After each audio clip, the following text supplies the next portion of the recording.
So let's get started. This is the Latona's open house presentation of kidmusic.com.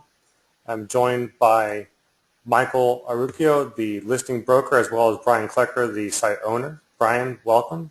Thank you for coming. Well, thank you, Rick. Welcome. Appreciate you having me. Yeah. This is the second time we've done this thank you, welcome thing for everybody who was logged in last week. I apologize. It was our first time using GoToWebinar, but everything should be fine now. I'm getting messages from people that they can hear us and see us, and everything's hunky-dory. So just a little bit of housekeeping before we get started with this presentation. If you haven't dialed into the audio bridge, you can do so now. You can also use your computer's integrated audio to listen in. Obviously, if you can hear me say that, then everything's probably working fine, but I have it up on the screen for those who can't. Everybody's going to be on mute. If you want to ask me a question, you can do so by sending me a private message in the GoToWebinar control panel, the little tool that you have launched. I will ask the question either at the appropriate time, because I know that we're about to discuss something similar, or at the end of the presentation, or if the question is completely irrelevant or inappropriate, I won't ask it. Another reason I might not ask it is because we have already answered it, and at that point I'll try to acknowledge it. Hey, Rick, just one little thing. So as you were talking, sometimes during your talking, you would fade out pretty significantly, so I'm not sure if it's near your mic or what. Just thought I'd let you know. Okay, well, I can hear you good, and I think the most important thing is that people can hear you. So I'll mute my phone when you're talking, so we get the best recording. So okay. Brian, why don't we start out with you telling everybody the history of Kid Music, when you started it, why you started it, that type of stuff. All right. Well, we started the company back in 2000.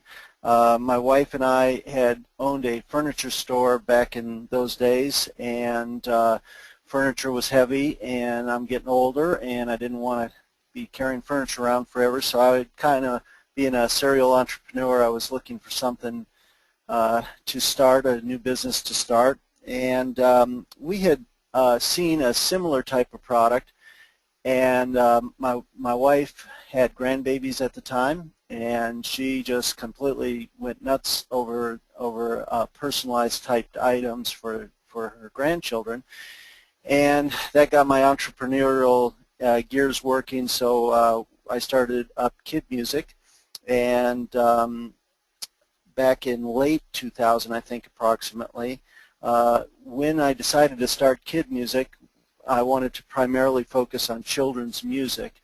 And we took the additional turn to go primarily towards personalized children's music at that time. And we were looking for a very short domain name. And we got the kidmusic.com domain name and used that to launch the music business. Over the years after that, we added on other personalized children's products, as you've probably seen on the website. So so it's grown to be not only personalized children's music, but other personalized typed gifts for children. Okay, that's great. So you have 14,244 registered users. What does that mean to be a registered user?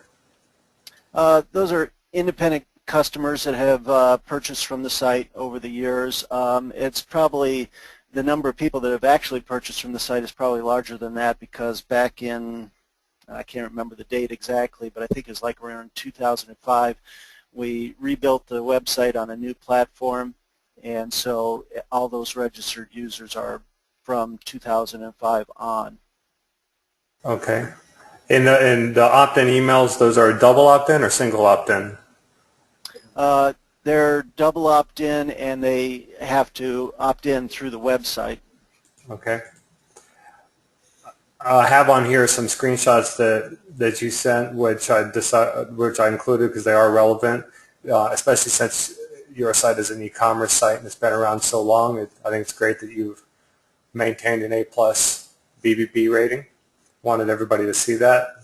0 complaints. Now this is something you sent. Where does this survey come from?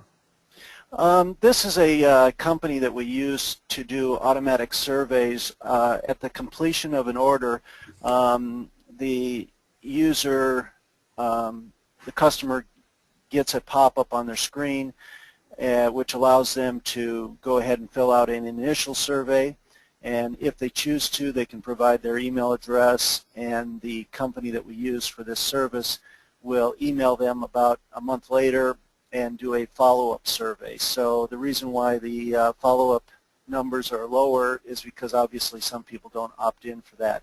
It's completely opt-in. If they want to just close the box, they can close it. So this does not reflect all orders. It reflects all orders that customers wish to do an initial survey, and then of those, which ones wanted to do the follow-up survey. Okay.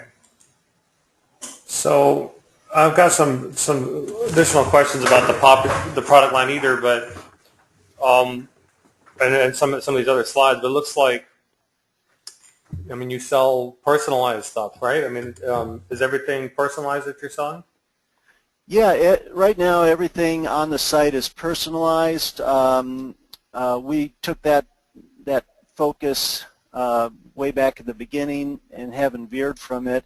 That's one of the things that I think if somebody had more experience in retail marketing than I do, my background is mechanical engineering, so I come at all of this stuff very logical. I'm not a salesperson by any means, and so I think and I'll point this out in some of the other slides, my biggest failing is that I don't market very well. We add products on, and if people find our site, that's pretty much the gist of it. We have great natural traffic, but I really haven't spent much time trying to go out and market the site. So we focus on just the personalized products, but there's really a lot of opportunity with the name Kid Music. You could actually get into other things like, you could do all kinds of children's music, not just personalized. You could get into musical instruments. You could get into teaching kids music. I mean, anything related to children and music, I think, could be fair game. And even some AdWord type campaigns could be run on the site to generate additional revenue streams. Okay, so one of I think one of your biggest product line is the music itself, right? And it involves some sort of license agreement with Friendly Songs and Sentimental Journeys. Tell us about that. Yeah, the music that we're selling through the site right now is licensed by Friendly Songs. The way the music is created is the software is loaded on to the computer locally so that the music can be created on the spot for the customer. If you had a retail establishment where the customers were coming in, you could make the products right there. Those products are the music CDs, the personalized music CDs, and the personalized singing stuffed animals. On the music CDs, the process to make a music CD is basically clicking on the child's name, clicking on which album you want, clicking a button to start burning the CD, and then personalize the label and hit another button to print the label, put the label on the CD. The wholesale cost on the music CDs is $5. The retail cost is $20, so it's a 25% cost of goods sold and 75% profit margin. On the stuffed animals, they work in a very similar way. You connect a sound module to the computer and you burn the music down into the sound module. You put that in the stuffed animal and hand it over to the customer. If you're doing obviously through the website, all those decisions are made by the customer when they place the order and as to what they want, and then you just make the product and ship it out. So the software that's used is licensed by Friendly Songs. The music is owned by Friendly Songs. We're just a reseller of that music. That's pretty good that you have 75% margin on it, though. Yeah, it has a real good margin. The other part of that slide mentioned Sentimental Journeys. That product is a video product where the customer supplies a picture of the child's face. The child goes in, gets incorporated into the video. It works very similar to the music. It's a little more complicated because you're dealing with a visual product rather than an audio product. But basically the face is integrated into the video, and they become, there's a couple different videos, but basically they become the star of the video, like kind of a Superman type character, or there's one called a Turbo Kid or a princess or whatever. So the child's face is in the video, the child's name is in the video. So again, you're using the Sentimental Journeys software to create the video on the spot for your customer. So there's no wait time on those products. And now, is that something that you do yourself after someone places an order, or does it just happen? No, it happen. You make the product manually through using the software after the customer orders a product. And how long does that take to do? A music CD takes about 2 minutes to make. The videos probably take more like about 5 minutes to make. Okay. So what is kept in inventory, if anything? I think I saw in some of the paperwork for due diligence that mugs and sippy cups, drink bottles, and trains. Okay, Yeah, the mugs, sippy cups, drink bottles, and trains, those are all in inventory. I'd say there's probably about a 30 by 30 foot square area of the warehouse that is being used just for those items. They are purchased at wholesale and then sold at retail, so we don't make those products. They're purchased from other vendors or other wholesale companies. And they have, let's see, those are right around a 40% margin, or cost of goods sold, I should say. The question about can they be drop shipped, those products, those companies don't do any drop shipping. Actually, I take that back. The train company will do the drop shipping. I don't use their drop shipping because the margins are so much better by just keeping the inventory in stock, but they will do drop shipping. The other products, let's see here, the Wheaties boxes. If we go back to the previous slide, you'll see the Wheaties boxes, the blankets and throws, and the photo puzzles.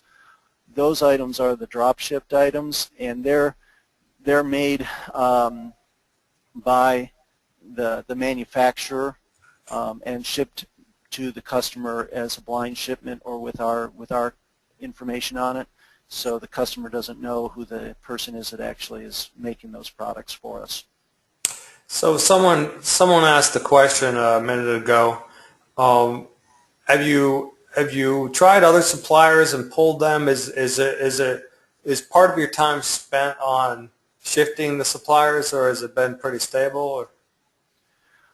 It's generally been pretty stable. There has been a company that I won't mention here publicly, but if there's someone obviously very interested in buying the company, I'll be glad to share. But one of the companies in the personalized industry space was so unreliable and so difficult to deal with that we pulled their product line. Generally speaking, the ones that you see are pretty consistent companies, very easy to work with, and we haven't had any problems for years with any of these companies. Okay, and I'm also getting a lot more questions about the drop shipping. I knew that it would be an issue, which is why I put a slide on here. You know, a lot of the questions are basically reiterating that last question I have on this slide. You know, for example, are there companies that will take over the fulfillment for these items that you have in stock? And is there a reason you haven't established a drop ship relationship with another manufacturer that will do it for you? Yeah. I mean, primarily, pretty much everything that we sell probably could be drop shipped. The margins just aren't the same.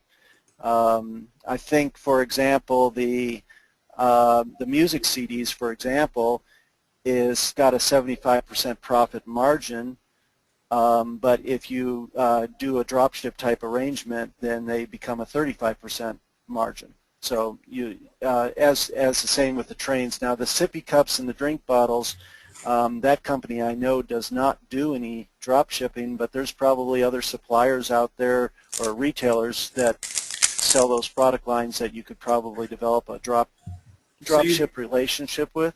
so you do it to maintain margin. Yeah, I do it. It's all a margin analysis decision.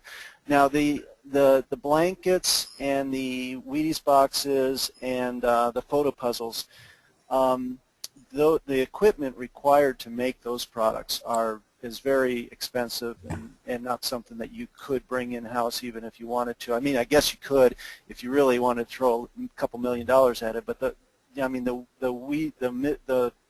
the machines that weave the blankets, obviously those take up a whole room. Those types of products, they obviously are perfect for drop shipping because that's the only way they can be made. But these lower cost items, for example, like an individual train letter is $2.50. I think we sell them at retail for 9 something, and so again the margins are really good. I don't remember exactly what their drop ship price is, but it's definitely not as good as the price of carrying the inventory. Okay, I got a couple more questions about the inventory. I want to kind of breeze through them because we got a lot more to go in this presentation. Is there any warehousing cost, or are these all things that you just have sitting on a shelf in your house or in your office? I have a small warehouse, I guess you'd call it. They're not in the house so much, but most everything other than the drink bottles could easily be brought inside the house. Even the drink bottles could be brought in the house as long as you have like another room. I would say if you had the space of a normal decent sized bedroom, you could probably get all the drink bottles and sippy cups in that area that we currently carry in inventory. Okay. And the last question on the inventory issue, is it possible to switch to digital downloads on the music and not do CDs or DVDs? No, not at this time that I know of. The DVDs is definitely probably not something that could ever really be done that way, because what ends up happening is you have to get the picture from the customer of the child that they need a DVD made for. So it's not something that can be made up in advance and be available as a digital download. Also, those files are extremely large for the videos, and most customers, even with today's internet being as good as it is, most customers just don't have the bandwidth to be able to try to download that and then know how to create an actual playable video with that. So you're really dealing with some technology issues that's not mainstream enough for your average customer. It might be worth going back and talking about who the average customer is right now on our site. The average customer is mommies and grandparents. We get a huge demographic of women that have children and that age group on up, and both men and women that are grandparents. So it's not people that are used to downloading music and videos. Right, that's the point I'm getting to. Is we actually did run a download program for a little while, and the sales on that were maybe 1 or 2% compared to the physical product. People still like the physical product. They want a CD that they can put in the car or in their child's bedroom. Not that won't change over years coming down the road, but right now, especially with the videos, I don't see that happening anytime in the future. And with audio, it could happen, but I still think it's going to be a very small margin because people don't give a gift. Most of these products are sold as gifts, and people don't give a gift of a digital file. They don't go out and buy a digital file and say, send it via email and say, here's your gift unwrap it. They want something physical that they can wrap up and hand to somebody.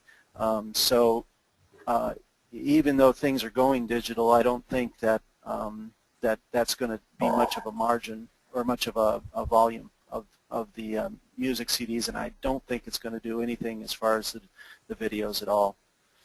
Okay, let's move on and talk about the Wheaties product. Because you said something to me one time about how other people can't do what you're doing. So tell us all about it because it sounds important. Yeah, we've been selling the personalized Wheaties products since I can't remember the date, but it's back in around 2003, 2004, something like that. And I became a friend of or close to somebody that was actually making this product, and they had the license from General Mills to make the product for General Mills and for outside vendors that resold the product like ourselves. And they had a limited number of vendors, probably less than 100, that were actually allowed to sell that product. One of the larger ones that people have probably heard of is a company called Personalization Mall. They were at that time able to sell that product. For whatever reason, and I'm not sure why, we became their largest reseller of that line, and really sold a huge amount of that product for quite a few years. General Mills went through a little bit of a change-up about 2 years ago, and they reassigned the license to another company, and they turned off all external manufacturers so that General Mills was the only one that could make the product. So for about a year we were not able to make the product, and nobody else was either. But then they contacted us and they said that they wanted to add us back into the mix, and they have added us back into the mix, and we're now reselling the product again as of about 3 or 4 months ago. But we're the only ones that they wanted to have back in. The problem they were having with other vendors is that some companies that they were partnered with were not they were having boxes made that were not complementary to General Mills, if you will. I'm not quite sure exactly how to explain it because we never did any of that type of stuff, but General Mills is very protective of their brand, and they want people to be able to get these boxes for their own personal use, but they want their brand to be represented well in the process of doing that. So we always did a real good job with that, and we had a lot of volume sales, so they wanted us back. Okay, and you don't anticipate that agreement you have will be a challenge to transfer? I don't believe so. No, it's just a matter of making sure that the new owner carries the same level of respectability when taking orders from customers. I mean, we obviously have customers that have asked us to make a box for with a certain picture, and we just have to refuse it, and if it's not appropriate, and we don't even submit it to General Mills to be made. Okay, let's get into the actual numbers here. So, where did this image come from? That's just an image on the website that just shows the gross sales for each of the months. From your e-commerce management software? Right. Okay. So directly from your back end? Yeah. Okay. So I assume that October, November, and December has more to do with Christmas than anything else? Yeah, this with the current product line, the sales are very cyclic in that around September, October, they start going up. October, November, December is when a large portion of the sales occur for the year, and then they taper back down after January and February. Get little spikes here and there. The Wheaties boxes, now this particular last year doesn't show any I don't think it has any of the Wheaties box sales in it. In previous years, you'd see peaks of the Wheaties box sales at the end of the year, people graduating, team sports, at the end of the seasons, you'll see peaks there. So that product helped level things out a little bit, but primarily most of the product sales occur during the Christmas season because, again, it's a huge gift type product line. Okay. Now, what I mentioned earlier is that I think somebody who has experience in retail or wanted to expand into other areas could generally improve upon that curve. Well, I don't disagree with you. Let's look at current reality on this 2011 breakdown that is on the screen now. Okay. So I know you had mentioned 75% profit margin on some of these things, but obviously other ones are much lower. Looks like the average. Oh wait a minute, no, the average cost of goods was 36%, which means your average profit margin was 64%. Correct? Correct. Okay. Correct. That is actually really good. Yeah, the things that have the lower margins are the photo blankets and the Wheaties boxes. If they order just a very basic product, the margin is more around 50%. But if they add on different things like adding on text or adding extra photos and things like that, then the profit margin on that is like 70 or 80%. So it depends on how the specific order goes through. Will change those numbers slightly on those two product lines, but the rest of them are pretty straightforward. Okay. Here's 2012 for everybody. So it seems like everything is sustaining. So your average expenses, you spend $175 a month on hosting bronze products. What does that mean? It's just the level of the hosting package that we have. And where do you host the site at? It's makeastore.com. Okay, so that includes probably the software that runs the store too. Right.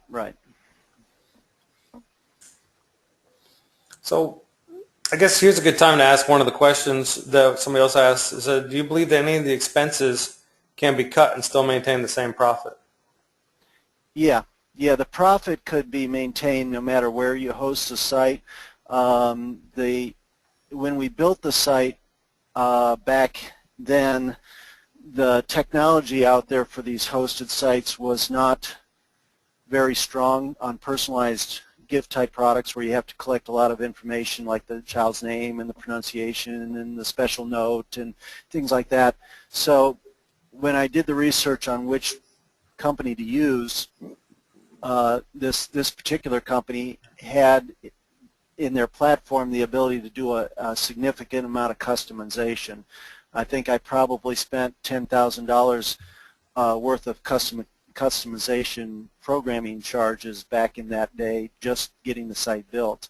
Now the technology has changed quite a bit, and you could probably get a very similar website hosting package for probably under $50, probably maybe even down around the $20 or $30 range. That would still do the same capabilities because the technology has just changed so much since then.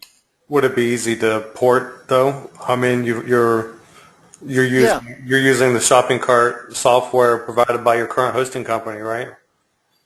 Yeah, I think you'd have to manually export the customers and import them into your new platform. You'd have to take all your images and put them into your new platform. You'd have to, there's a certain amount of exporting and importing that you could probably do that's reasonably automatic, but since the two platforms would not necessarily have exactly the same names for everything and the exact same format, you probably have to make some changes.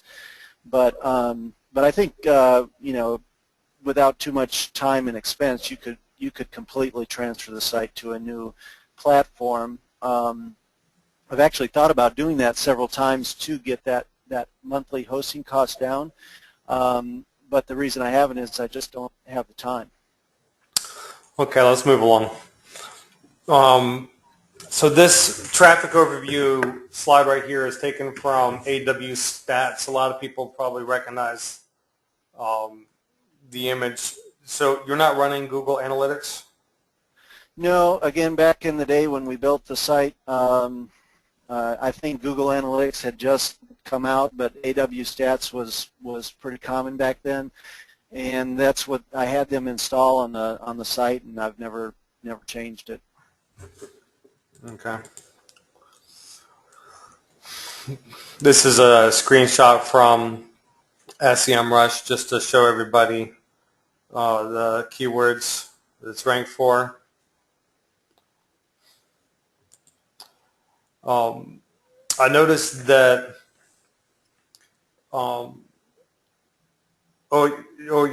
just going through everything that you listed as sites that are included, the Facebook page, the Twitter page.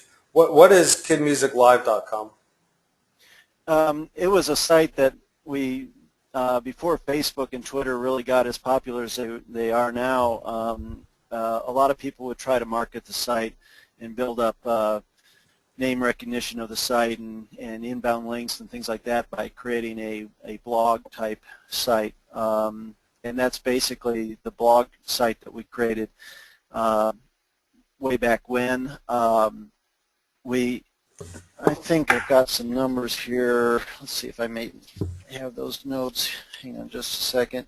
Yeah, we started that site in 2008, and we primarily were just using it to market and drive traffic to the main site. What I had done back then is I had hired a ghostwriter to write articles because, again, I'm a mechanical engineer. I'm not very creative in that sense.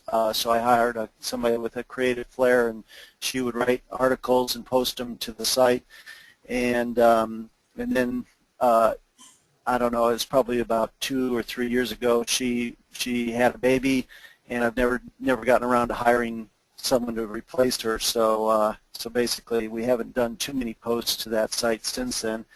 But if it was done right, you'd probably want to post an article to the site once a week, and that would help even increase the rankings even more. Same with the Facebook and the Twitter.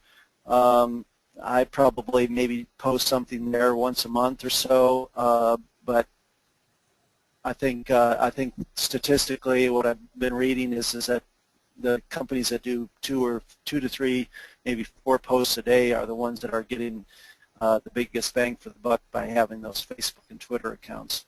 Okay. So tell us about the day-to-day operation of the site. What is required? How many hours a day do you spend on it? I'd like to break that down into 2 categories. 1, filling orders, and 2, building the business.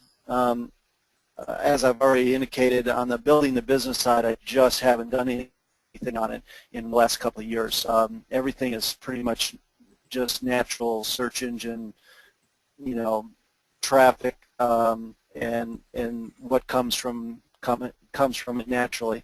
As far as filling the orders go, during the summer, or about 2/3 of the year, I would say probably about an hour a day is all that's required to fill orders. In the winter quarter, during the those 3 or 4 months, at the peak time, you could easily be putting in 14, 15, 16 hours a day just keeping up with orders. Okay. And I noticed that this is actually a question from somebody else, and now's the appropriate time to ask. They're saying that they noticed that there's a live support feature. Who's managing that, and at what hours? Is it Do you have it launched all day long on your computer? Um, yeah, it probably should have been removed from the site a while back because we don't monitor it very well.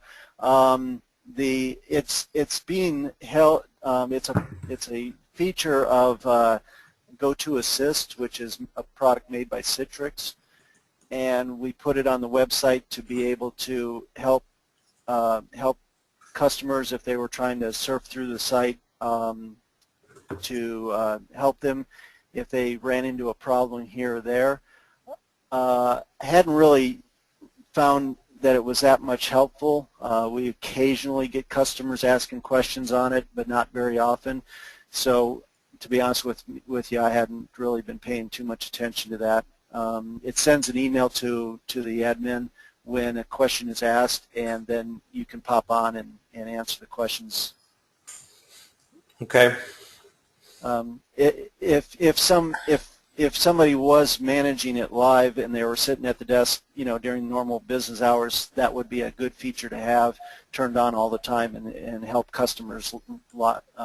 But I think if you go to the site right now, it says that it's unavailable at the moment, so you can just leave an email message, and then that, like I said, that kicks over to admin. Okay, thanks. So just trying to keep us moving along so we can get back on schedule. Tell us why you're selling the site, please. Well, I've got several other businesses that I'm involved in, and I'm getting older, and I can't do everything that I used to do. So my main reason is because it was my first internet baby, so to speak, and I want to see it continue and thrive. And I think somebody with the right kind of enthusiasm could take it and make it so much more than I've even made it. But my main problem with it right now is I just don't have the time to do anything with it other than to fill orders. I keep up with that, and I answer customer emails of people that ask questions, but I don't spend any time trying to get new customers or market it. And so I think somebody with the right energy would do real well with it. Okay. And where do you see future opportunities with the site? What would you recommend to the buyer? Yeah, I mentioned this kind of earlier. I think anything that has to do with children or music, in being all kinds of children's products, children's music products, it could even be other types of children's products. In general, I think you could expand into selling instruments. You could teach children music. You can do music awareness type stuff, and there's certainly opportunities for AdWords. I looked into that. Frankly, I got confused when I looked into it, so I just never did it. I never really got into doing that type of, or not AdWords, but AdSense. That's what I was meaning to say, AdSense type stuff. I just never really understood it well enough to try to do it, but I think there's opportunities there in those areas. So I want to jump into this real quick, a little more complicated part of the presentation. And Brian, you have to excuse me. This is where I switch hats, and I'm talk directly to the buyers. What I'm going to walk everybody through, this is all on our website. If you go to latonas.com/tools/NPV, you'll see this tool. And what this tool is it's a net present value calculator. And it is designed to tell you the current value of future cash flow. What a net present value calculator does not do is tell you the value of the domain name, tell you the value of the inventory, tell you the value of the goodwill of the business, or anything other than the cash flow itself. So it tries to take the future cash flow and then adjust it based upon the time value of money and the risk associated with receiving that cash flow, and give you a current value of it that you can then subtract what you're paying for the site and find out if you're creating wealth or destroying wealth. So let's run through a couple scenarios. The first time I filled out this calculator, I put in the purchase price as the asking price. I put in a discount rate of 10%. Now, a discount rate is your cost of capital. So if you're borrowing money, it'd be what you're paying in interest. If you're not borrowing money, it'd be the minimum you would expect to return on the cash in the bank or in stocks and equities or in bonds or whatever. And then there's the risk adjustment. So I put 10% here because this is my low risk example. The 10% risk adjustment means that there's a 10% chance that everything goes horribly wrong and the site makes no money at all. So what happens is you get a risk-adjusted discount rate, which is just the discount rate plus the risk adjustment of 20%. And you can see what happens because I put in the annual revenue and expenses exactly what they have been in the trailing 12 months. So I'm assuming here that it's not going to change for the purpose of this low-risk example. And what happens is that year one cash flow of $57,000 is actually only worth $47,000 because it's been discounted by 20%. And year two's cash flow of $57,000 is actually only worth $39,000 and so forth.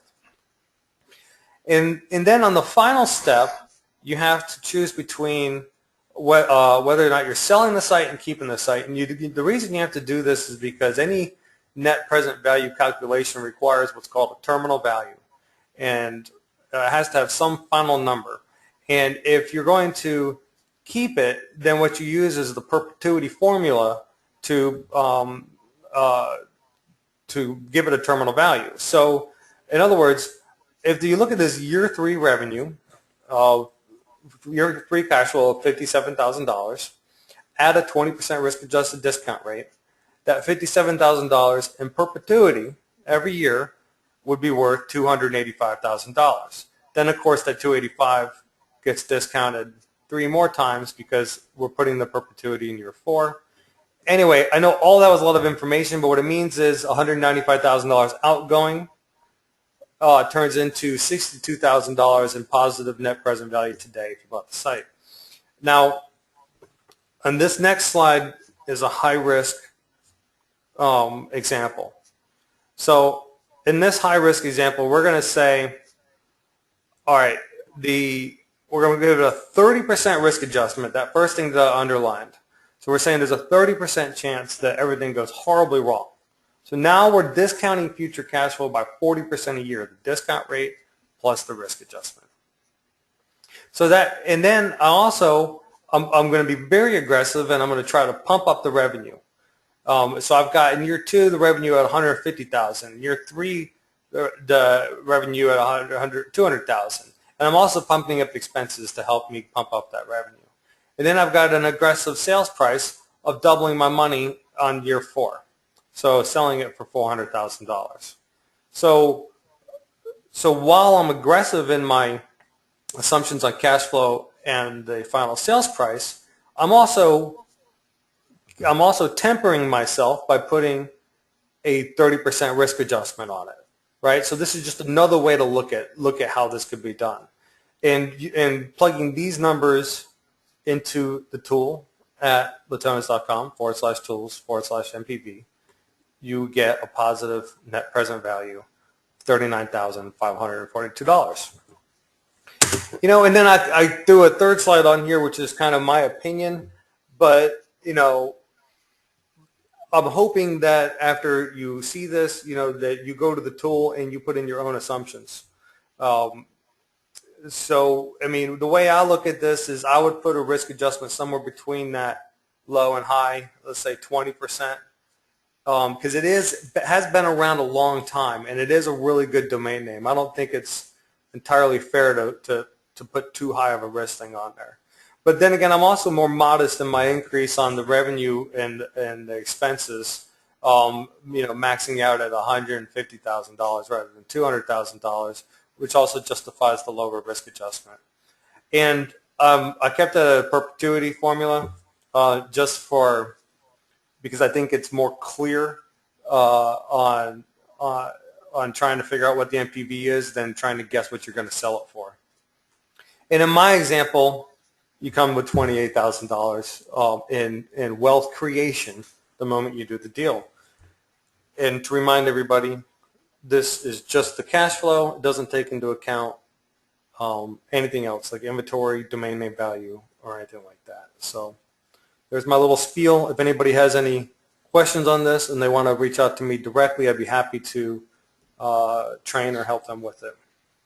So with that, most of the questions that people have asked, I have answered during the actual presentation. There's only one other one I see here. I have one of our viewers, Brian, is asking what type of training you'll provide. As much or as little training as they would want. The easiest way would be obviously when I sold my furniture company, the way we handled it is I stayed on site while the new owners trained for a couple of weeks. The easiest way would be for them to come here to actually physically pick up whatever inventory they decide they wanted to get with the business, and during that time we could train them. I don't think this business is as complicated as a furniture store. I think probably a day or two of training on site would probably be more than enough to to understand the current website and how to make the products and how to handle the different dropship vendors. After that, because I do have a agreement through the GoToAssist, I could screen share and work with them for as long as it takes after that. Okay, I did have another question come in too. We don't recall hearing about any employees. During the holiday season, do you take anybody on to help you? Do you have any additional expense? Yeah, I make my wife work. Okay, so she helps you, and I assume does not get paid. You're right, yeah. I feed her, but she doesn't get a salary. So no, there are no employees associated with the kid music business. All the production is done by me, and she helps with packaging and shipping and things like that. She helps throughout the year all the time whenever I'm real busy. Mondays tend to be real busy because you have 2 or 3 days worth of orders to get out on Monday. I'm very one of the reasons we have an A+ rating is because I'm very, very picky about making sure that orders get shipped very quickly. So I always try to do that, and no matter what's happening, make sure orders get shipped on Monday that have been placed over the weekend. So Mondays tend to be busy. The rest of the week is pretty slow during the summer months, and I can just knock them out myself and get them in the mail. Okay, well, that's all I've got. Brian, I really appreciate your time. Thank you, Rick, for doing the open house for us. Okay, buddy. I'm going to stop the recording now. Thanks very much. All right, thanks.